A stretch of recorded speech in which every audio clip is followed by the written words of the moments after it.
Hey guys, it's Kathy. I hope you're having a good day. I have a slight cold, so my voice is rough. Anyway, so we have this soap opera saga going on still, in Washington. So a couple of videos ago, I showed you how Judge Mansford had this day with both the prosecutor and the defender. And I hope you saw it. And then yesterday, I think it was yesterday, days sort of mushed together for me. So it's sometime recently, my last video, I had that same prosecutor again, not doing well, not doing well. So I was wondering, okay, is it just her that created all the issues that first day? Or, is the defense attorney also just as bad? Because I couldn't tell who was worse from that first one. They were so bad. That defense attorney is on today, and she's on today with Emily Hansen. Emily Hansen is gold as a prosecutor. I would put her up against, Debbie,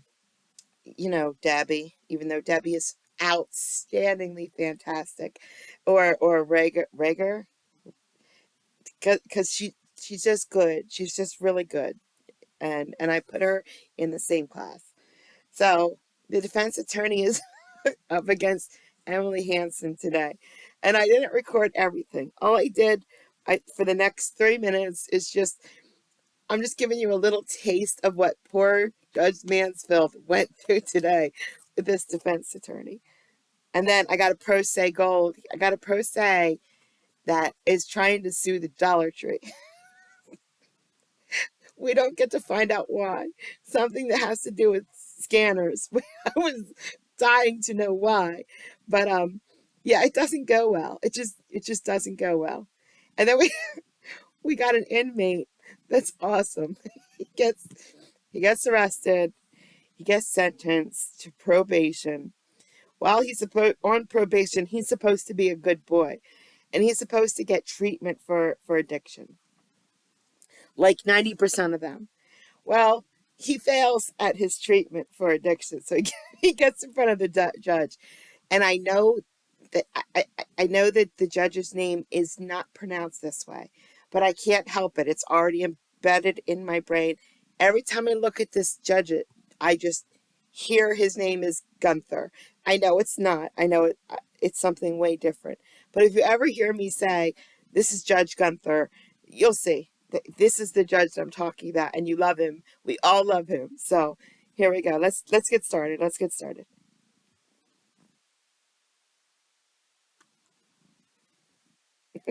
But you are certainly welcome to tell me anything that you would like before I sentence you. We're other than the fact that the violation was just a genuine knock at the door, and I noticed that she was there, and I told her that she, had that conversation about leaving. Okay, so that was it. Let me stop you there. Counsel, would you like to weigh in right now? I'm so sorry, I didn't hear what he said. I don't know that you want it repeated. I would ask my client to not make any further statements. I was having an O-Courts issue and there was someone in the office signing me back into it and I missed his statement. I don't know what it sounded to me like your client was starting to back up off of the guilty plea. So, is that accurate, sir? Are you ready to proceed with this guilty plea today? I'm ready to proceed. Okay. Yeah, no, I'm not back here. I'm still there. Okay.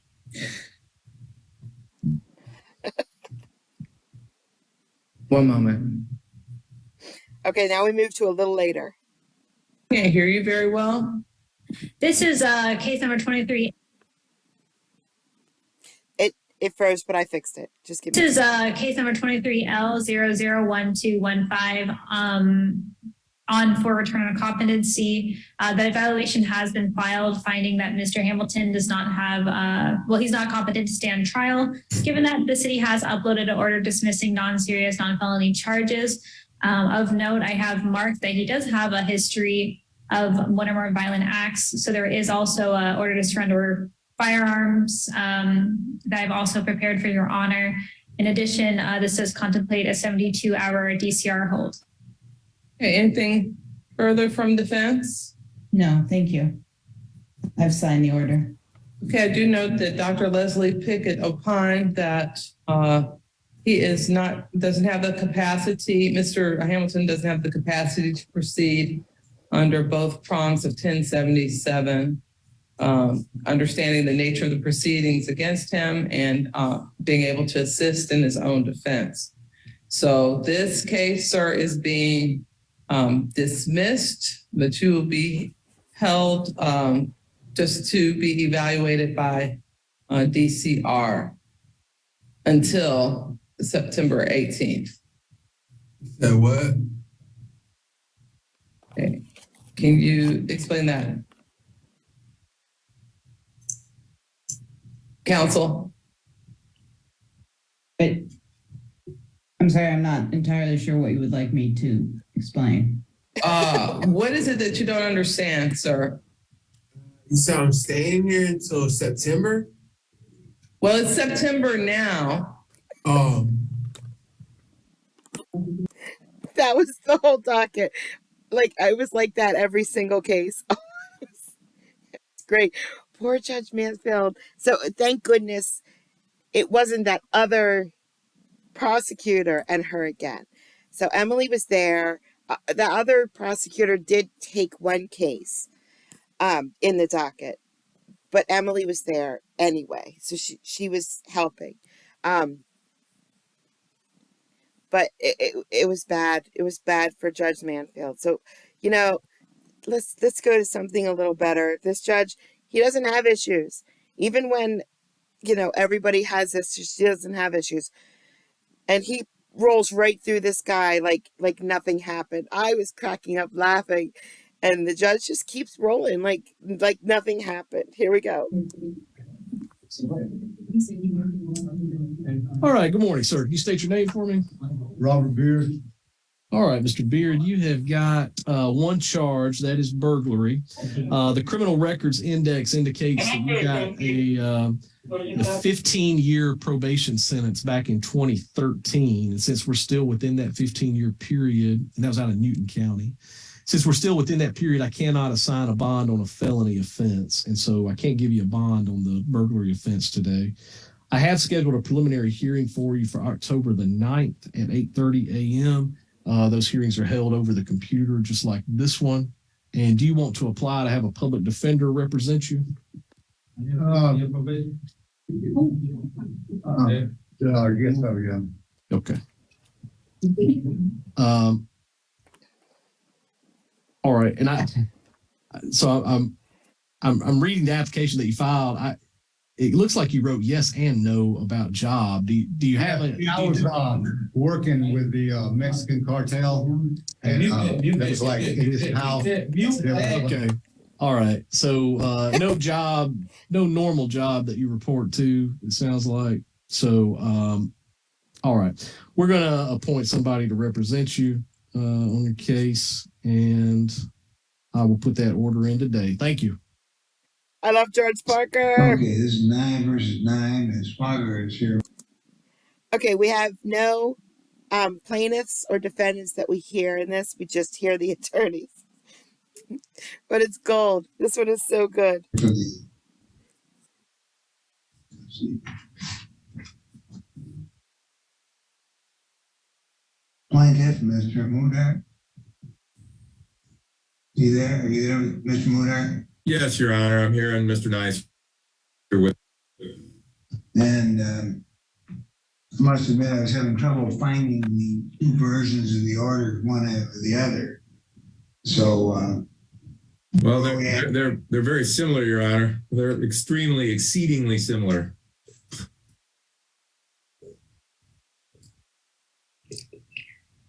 well, okay.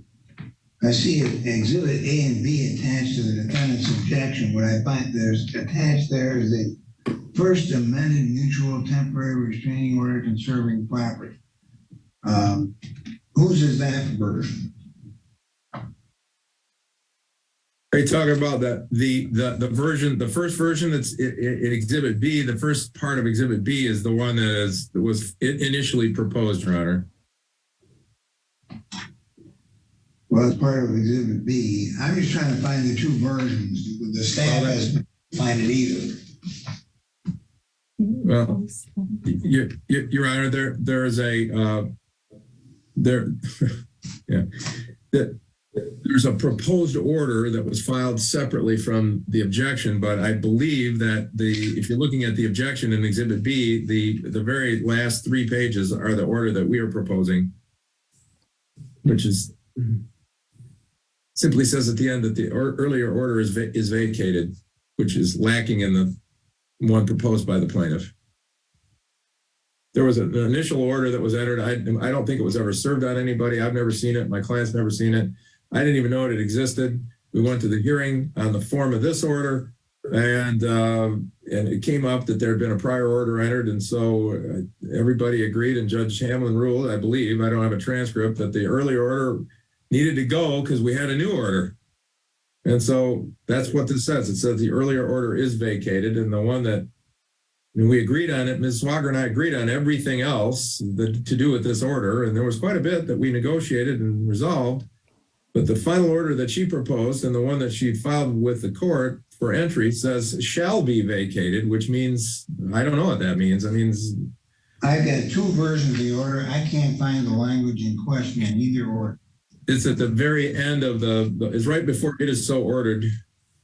The very last sentence of the order, Your Honor. 1:55 p.m. I see. There's a version here that says the ex parte mutual restraining order dated June 12, 2023 is vacated. Yes. And that's the one you want? Yes.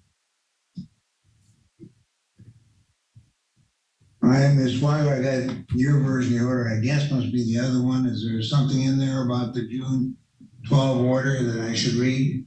Your Honor, the last sentence in the order I entered on August 21st, 2023, under the 70 rule, the very last line says it shall be vacated. Well, I'm having trouble finding that language. Maybe I haven't been able to find the order in question. I couldn't find the orders that were submitted, and the staff hasn't been very successful in doing so either. So the one I've got here, which is approved as the form of content by Amy M. Swager, the last part before it says it is so ordered, the first amended mutual restraining order shall remain in effect during the pendency of this action unless earlier modified or vacated. That's not the language in question. That's correct, Your Honor. I subsequently submitted an order under the 7-day rule and added a line that says the ex parte mutual restraining order dated June 12th, 2023 shall be vacated. Your Honor, that's in our Exhibit B. That order is in our Exhibit B immediately preceding the alternate proposed order that I was describing when I was speaking. So if you look at our Exhibit B, the last, like 5-6 pages, it contains Ms. Swager's order, which is a 3-page order ending with shall be vacated. Then there's a page that says alternate proposed order, and then our proposed order, which is 3 pages long, ending with is vacated. Okay, the order I'm looking at, which is part of your Exhibit B, does not contain the language at the very end about it being vacated. Because you're looking at that's because, Your Honor, you're looking at the very beginning of Exhibit B. You got to go to the end of Exhibit B. Well, I should have poured through the whole thing, hoping to stumble on what was being talked about.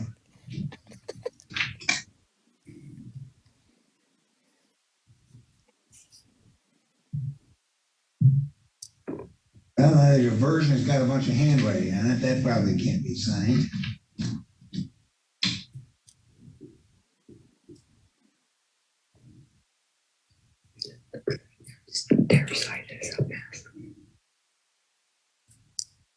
Okay.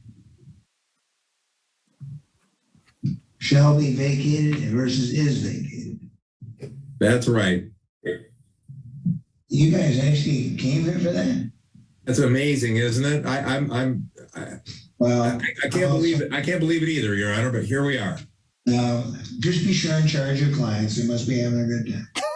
All right, I'll sign whatever one I got here says the ex parte order is vague. I'll sign that one right now. Thank you, Your Honor. Thank you, Your Honor. Great victory. Thank you. Great victory. Great victory. Oh, oh my gosh. 22-93. This is him. All right, so it's Gothier. Is it no, it's forever in my mind. Gunther. His name is Gunther. Again, I don't make the rules. I just follow them. His name is whatever, Gunther. 1-0. Counsel, you want to state your appearances, please? Joel Bauer on behalf of the defendant. All right, and Agent LaFlesh from the Department of Corrections present as well. Mr. Bauer, have you had a chance to review the probation violation report with your client? I have, Your Honor. Do you have any additions or corrections to the information in that report? Judge, just the one in the, I think it's in the special conditions, the 9.37 that he participated and successfully complete the SWIFT and SURE program. Fortunately, that's why we're here. We've been unsuccessful in that attempt. Right. Well, the on the probation violation report, that list of conditions is not what the agent is proposing. That's just the list of the conditions that he has been subject to prior to the violation. Thank you. All right. Other than that, Judge, no other additions, deletions, or corrections. Okay, thank you. Mr. Radzaban, any additions, corrections? No additions or corrections, Judge. Okay. Mr. Bauer, at the initial sentencing, the guidelines were scored at 0 to 9 months. Your review, is there any reason to revisit that scoring? Judge, I would just add that the original sentencing, I know that I'm looking at the scoring now at 0 to 6. Oh, did I misstate that? I'm sorry. Yeah. In the guidelines that we received, and I checked the scoring on. Okay, yes, 0 to 6. Yeah. Okay. All right, and since we're here on a recommended revocation, I always just ask if there's a reason, if you had any objections, we would revisit that. Any objections? No, sir. Mr. Radzaban, any scoring objections? No scoring. All right, Mr. Bauer, go ahead with anything you'd like to say after your claim. Judge, obviously through the SWIFT and SURE program, you've been privy to my client and understand the issues that he has, which is alcoholism. There's no hiding the elephant in the room when it comes to Mr. Dombrowski. It's alcoholism, and it's bad. And I think the court's seen plenty of that. But in this case in particular, where he's given an opportunity to, relieve himself from the problems that he had with this program and with the no WI third looming over his head, he still couldn't stop drinking, Your Honor. We had talked. I've known Mr. Dombrowski for years now, and I know he lost his father, and I know he had some tough issues, but he continues to negatively cope and handle his life with alcohol. He hasn't had the inpatient treatment. I think that's the next best step, Your Honor. Of course, he's been incarcerated for 57 days now, and was a handful of times during the SWIFT and SURE program. All alcohol violations, all just basically indicating the fact that he needs help and can't do it on his own. We'd asked the court to consider inpatient treatment or intensive outpatient treatment. He did well on the scram. The ankle bracelet, he was, again, that was something that helped him stay sober. So we'd ask that he consider anything going forward, intensive outpatient. He still has his job. Everywhere he goes, everyone loves this guy. He's a personable, friendly, smart, outgoing individual, and people want him around. They just, they can't have him around when he's drinking, and he knows it, Judge. He continues to drink, he's going to end up dead or in prison, and this is his opportunity to save his life. His mother's counting on him. She's here, been hugely supportive. Family's been supportive. We just ask that you consider treatment in lieu of incarceration, Judge. All right, thank you, Mr. Dombrowski. It's not required that you would say anything today, but it is allowed. Is there anything you want to say or no? Yes, Your Honor. Here we go. First, thank you for the opportunity for the SWIFT and SURE program. I can admit it did not work for me. It was definitely helpful. Helpful meaning that I went from an everyday drinking day to occasionally drinking. Obviously, with my addictive personality and addiction, I wasn't able to do it just with the Swift and Sure program. I did make a couple suggestions that maybe might help the next person. And these suggestions would have helped me maybe possibly a little bit more. Testing on the weekends and holidays. There was a lack of testing on the weekends and holidays. Most of my violations around weekends. Being an alcoholic, I found loopholes, and with an addictive personality, I took advantage of those loopholes. Also, more alcohol testing for alcoholics like myself. There's a lot of testing for drugs, but there wasn't a whole lot of alcohol tests itself. And possibly to incorporate an AA meeting or a support group. I know I did counseling once a week. Now I wish I would have also done AA or some sort of maybe once a week group outpatient, at least once a week. And last but not least, I did well on the Soberly that I was on before. Again, probably because there was no loopholes. I haven't done the Scram yet. That's something I would definitely be interested in. Another suggestion with the Swift and Sure program possibly would be Soberlink or Scram for the first 1 to 3 months of the program, possibly. And I'd like to add to one thing I did respect most about the program was your dedication to meet monthly. I find that more valuable than meeting with a probation officer monthly. I like both of them, but I respect that. And that's all, Your Honor. Thank you. Well, at those monthly meetings, don't you remember me recommending to you? I do. And Mr. Radzabon, any recommendations from the people? Your Honor, in reviewing this, I guess I have great concern over the fact that Mr. Dombrowski, he admits to still being an alcoholic. I respect that, and perhaps a finished drinker, but it's really troubling that he would show up to a meeting with the probation officer with that high of a violent.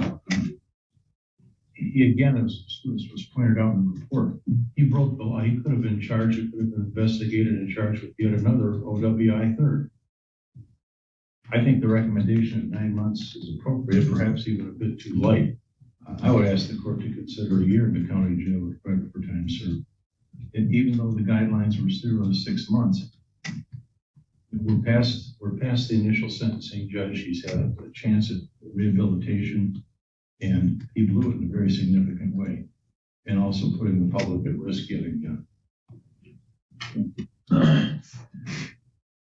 Well, Mr. Dombrowski, you were on probation and in our Swift and Sure program for a charge of operating while intoxicated, third offense, punishable by a maximum of 5 years in prison.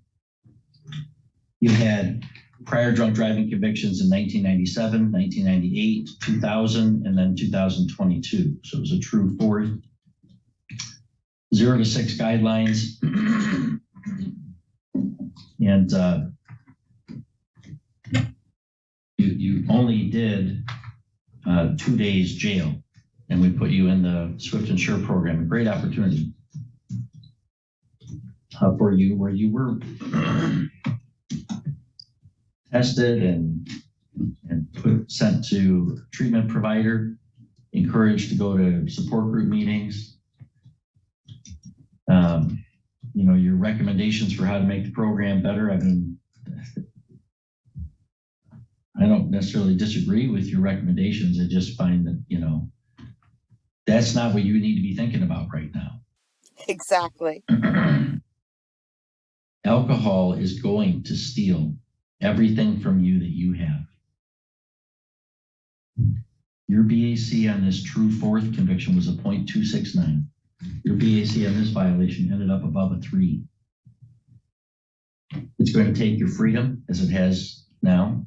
It's going to take that job. It's going to take family relationships. It's going to take your health if it hasn't already. And it's in the process of taking your life.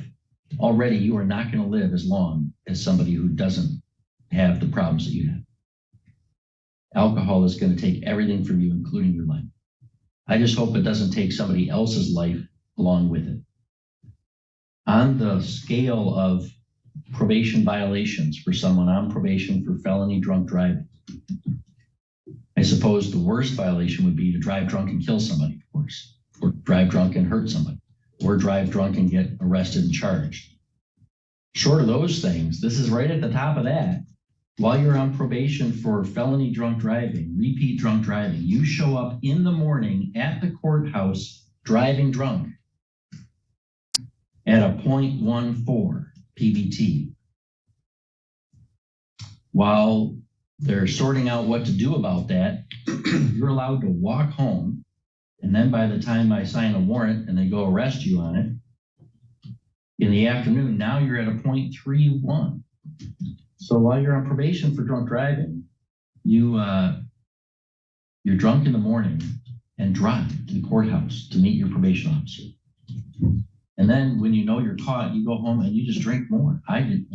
Those decisions are just spectacularly bad decisions. I gave a lot of thought today to whether to, clearly I'm going to revoke your probation. I gave a lot of thought today to whether to send you to prison. If I were to just grab some random people in the public and say, what should you do with somebody who's on probation for felony drunk driving, who drives drunk to the courthouse to meet their probation officer? I think prison might be on a lot of their lips. Prison, prison, prison, prison. The only reason I'm not Tase doing him, that today tase is him. that even though this was a true fourth, the priors were like 20 years before. But I do agree with the prosecutor. I think, Mr. Dabrowski, I'm revoking your probation and I'm sentencing you to the Prescott County Jail for 12 months. Credit for now a total of 57 days.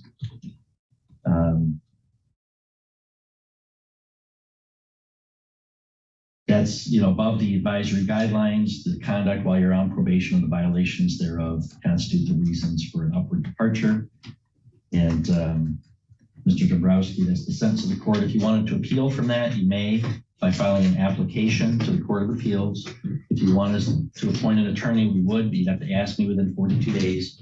We're going to hand you a copy of that appeal paperwork right now, ask you to initial one set for us. The other one's for you to fill out if you want to take an appeal.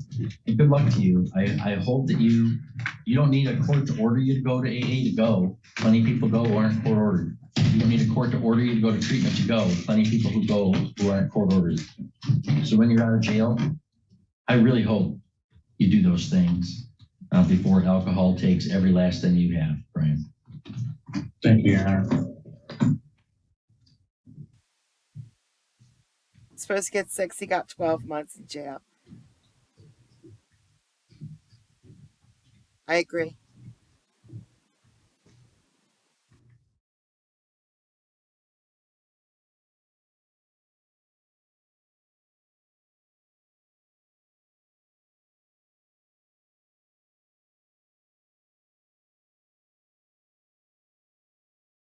Thank you. All right, thank you, Mr. Bauer.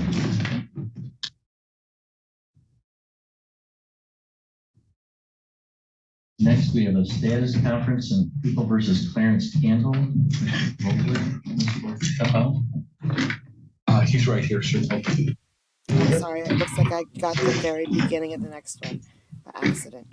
It'll go away soon. We can Morning, talk Mr. Vogler. amongst We have a ourselves. status conference in People versus Candle. I don't have a copy of a forensic report received. Did you receive any yet or no? No. Those dates. All right, Mr. Voida, we could call. We're happy to There we go. apprise the court of why we're here, which I'm going to rewind it just a little bit.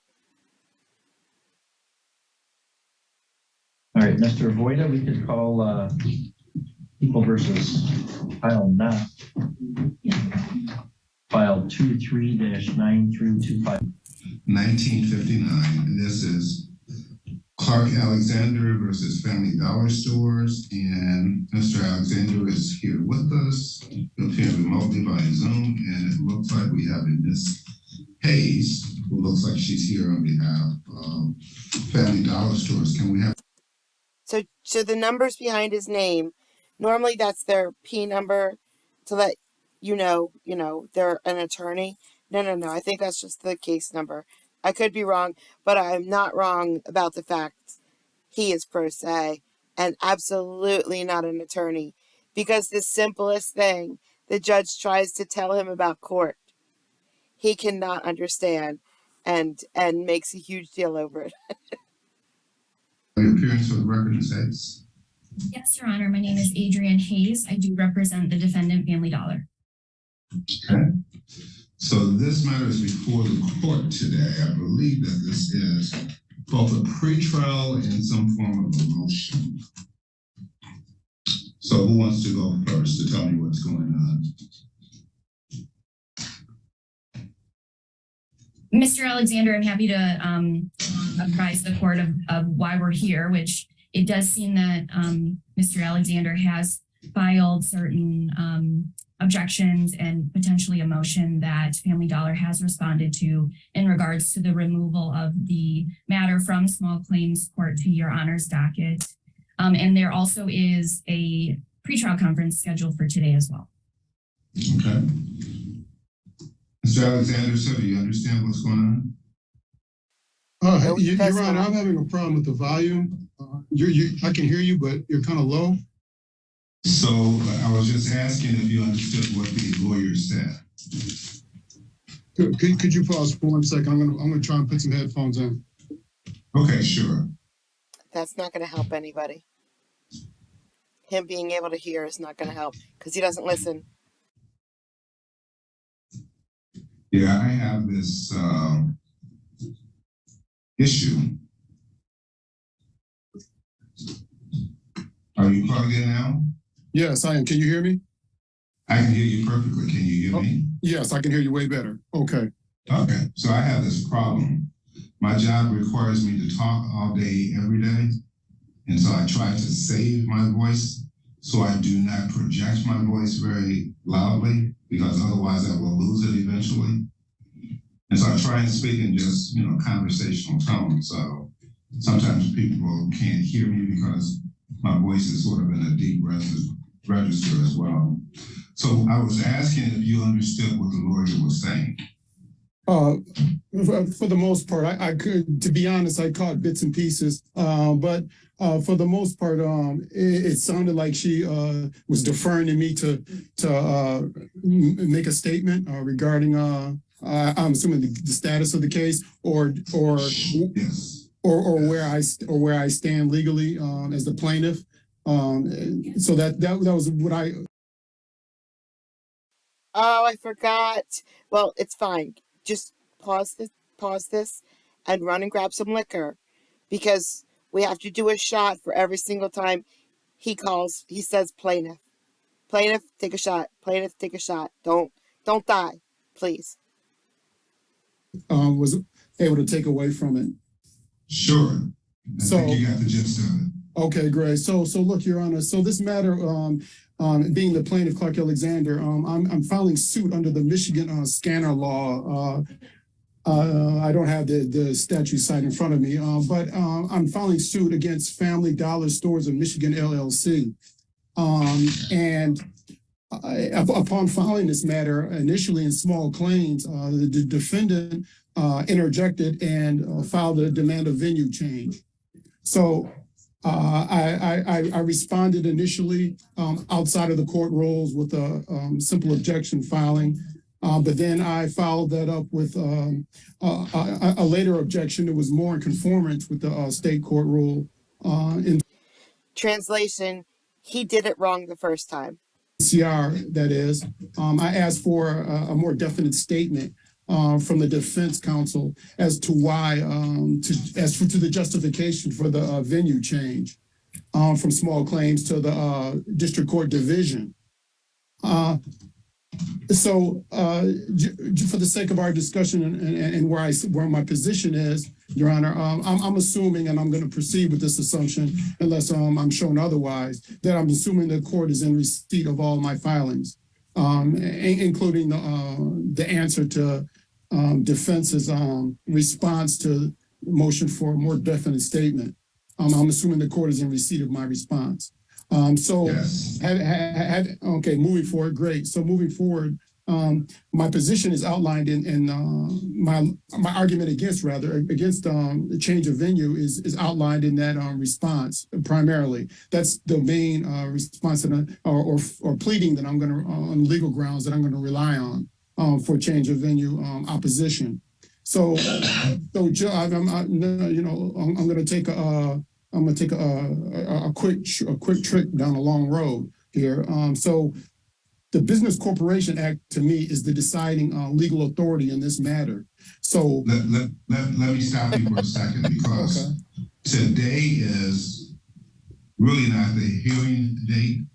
Today is a status conference, basically. It is a settlement. It is not settlement. It is basically, when you talk about a pretrial, it is basically a scheduling conference to set dates for things to happen by. And so motions and things like that would be a part of what would come out of this process. And if you have a motion for a more definite statement, or if you're defending against the motion, that would happen on a motion date as opposed to pretrial date. The pretrial is just to set the dates to go forward.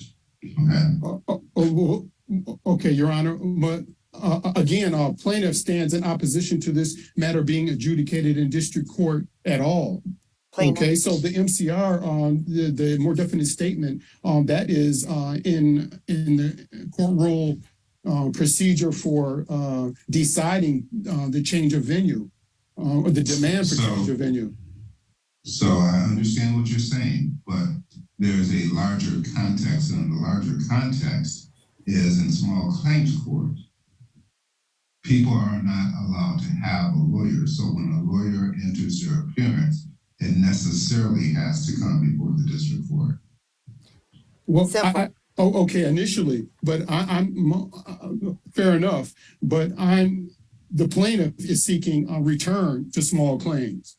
Now, if you're going to tell me that that matter or that question is going to be decided initially in district court, then I'm fine with that. Otherwise, as far as anything taking, setting the docket calendar in district court, et cetera, for future events, I would oppose that, not only just on grounds of being judicially wasteful, but, we wouldn't be moving in full economy, in judicial and legal economy in this matter to do otherwise. So I would not disagree with you that that's why we have that process for small claims court.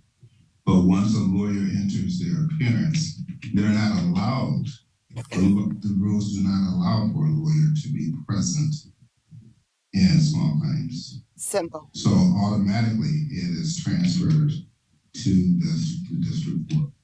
Your Honor, I want to point the court's attention to what the statute says regarding legal suits by corporations in the state. I want to remind the court that the powers of LLCs is limited here.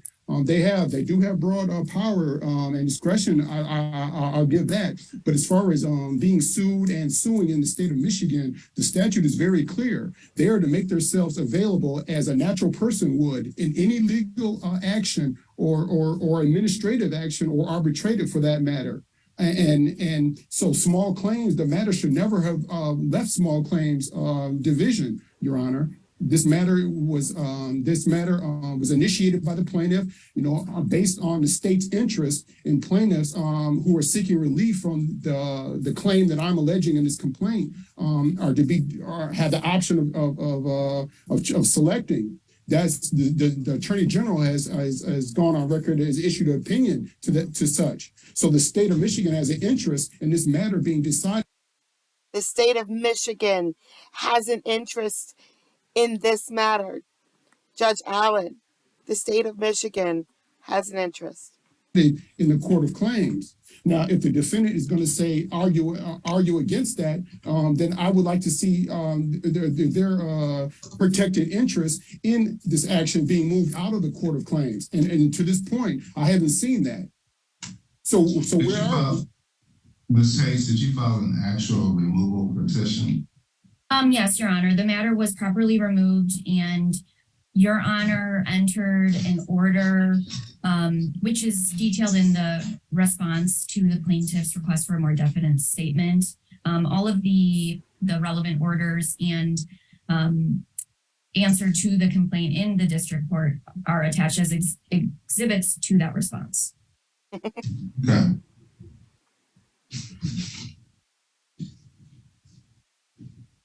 Okay.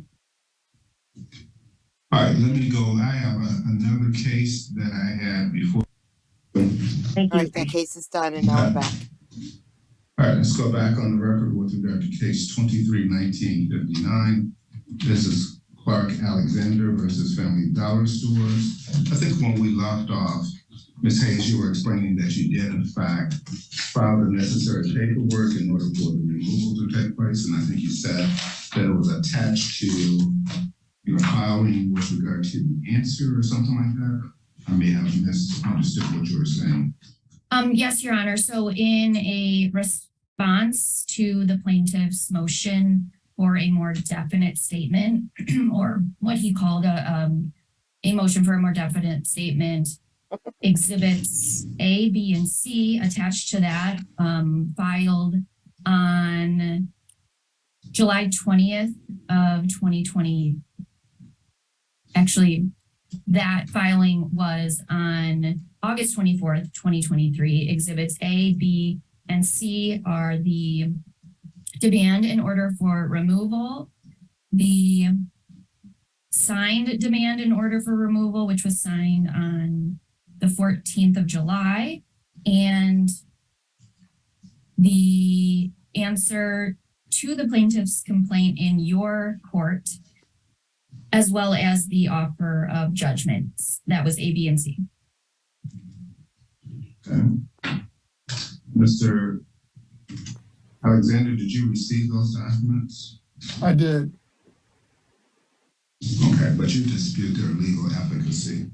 Well, I take issue particularly with the demand for venue change, with the demand for venue change, pardon me. I take issue with the demand for venue change in this matter, particularly because the way it's being administered, and it's being administered as if there is some authority to automatically change venues upon request, and without any justification for the record. And your signature was applied to the demand as soon as it was made before there was a court appearance on the matter. And to me, that signified that the issue was more of a formality. Like it appears to plaintiff in this matter that the legal rules that govern this matter are being overlooked, at least in particular as it pertains to the statutory authority for the change of venue. So I want to be specific here for the record that this is my legal position, and the defense counsel hasn't done anything to rebut this position, is that the statute governing LLCs in the state of Michigan, I'm not going to repeat my argument, but I will summarize it very briefly. It states the powers of corporations. And corporations, by the way, are statutorily created businesses. Their powers emanate from statute. So that they can only go as far as the statute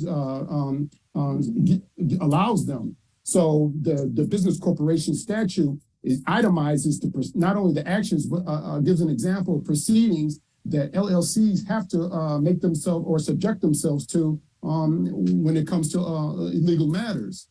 And I'll leave it at that.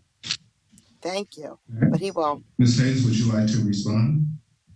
Yes, only to the extent that I would like to make the record clear in response to the plaintiff's argument that the relevant statutory authority as well as the court rules were cited in my response to the plaintiff's motion, those being MCL 600.8408 subsection 1 and MCR 4.306A.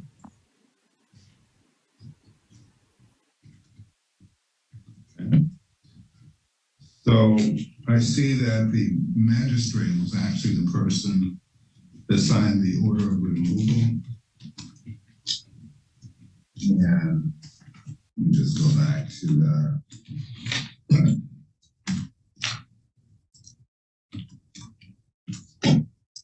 So that wasn't your signature, Your Honor? No, that is Ms. Gotzi's signature dated July 14, 2023. Right, July 14, right, correct. So the magistrate that would have heard the matter otherwise, if it stayed in small claims, signed the order to have it removed. Correct. Okay, but he signed or she signed on the line that states judge. Well, they call them magistrate judges, they call them judges, they call them whatever. But yes, she is the person that signed it. Okay. And Your Honor, by the way, if I may, in response to defense's last statement, the statutes that are being cited, they don't take precedent over my reliance on the Business Corporation Act, and they refer to different circumstances. The Business Corporation Act statute that I'm relying upon is more specific to the situation that we're in. So I'm not, it's not saying that if this, in other words, and I'll just say this really briefly, in other words, if this matter were to stay in, or just had been initiated in district court, yes, then the statute would have come into effect. They would have had the entitlement to counsel just as a natural person would. Okay, and that refers back to the Business Corporation statute. They are allowed to proceed as a natural person would, and the entitlement or privileges that a natural person would enjoy, they have to submit themselves to. Corporations are creatures of law, as you pointed out, Mr. Alexander. They can be sued, and they can sue in their own name. But once there is an attorney, there is no opportunity to have an attorney in small claims court. Small claims is really sort of the people's court, where attorneys are not supposed to be present. And when a person decides that they want to have an attorney to represent them, that will entitle them to have it removed to come in front of the district court. So I think you've already created your record in opposition to that. So we don't have to keep going round and round about that. So whatever you decide that you want to do with respect to that, I think that the legal precedent for corporations to be represented by an attorney is pretty clear. As a matter of fact, we require in district court that corporations be represented by an attorney. Yeah, that they that's can't true. just have one of their managers or somebody come in and represent them. That's true. So I don't know what you want to try and do about that, but that's going to be my ruling with regard to that particular portion of it. So your ruling is you uphold the demand for venue change. It's not a venue change; it's a removal. It's really removal change. Yes. That's the position of the court. Yes, sir. Okay. Well, as a plaintiff, I would like to file a verbal motion to stay this matter pending appeal. Keep drinking. You can actually decide that you don't want to have any further dealings with the district court. This is your case to pursue or to not pursue. I don't believe that there is a county. Well, Your Honor, I'm filing a verbal motion to stay the matter pending appeal. Sure. That's my response. Sure, you can do that. Okay, that's what I like to do. Sure.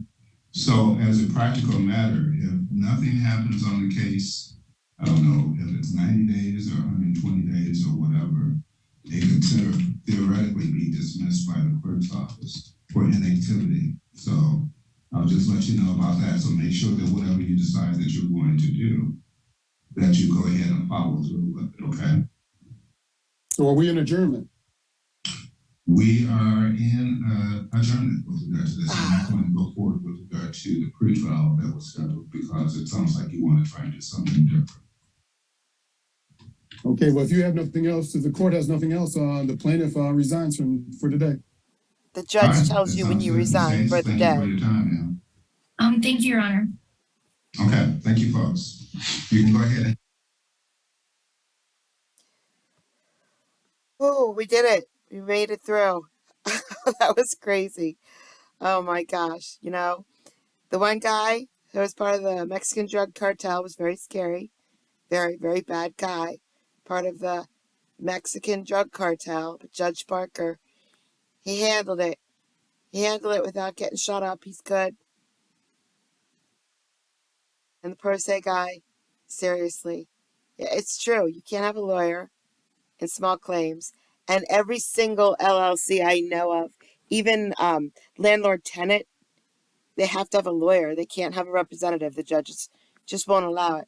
So those are basic court rules. You can't have a lawyer in small claims. LLCs always have to have a lawyer.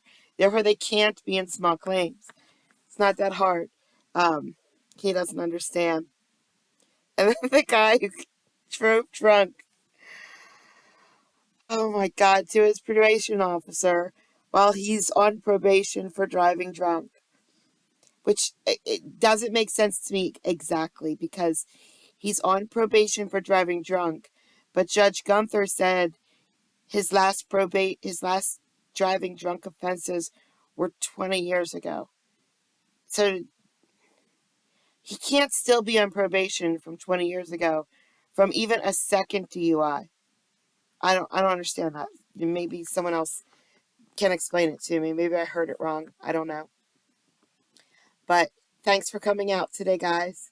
I hope you have a great day. See you next time.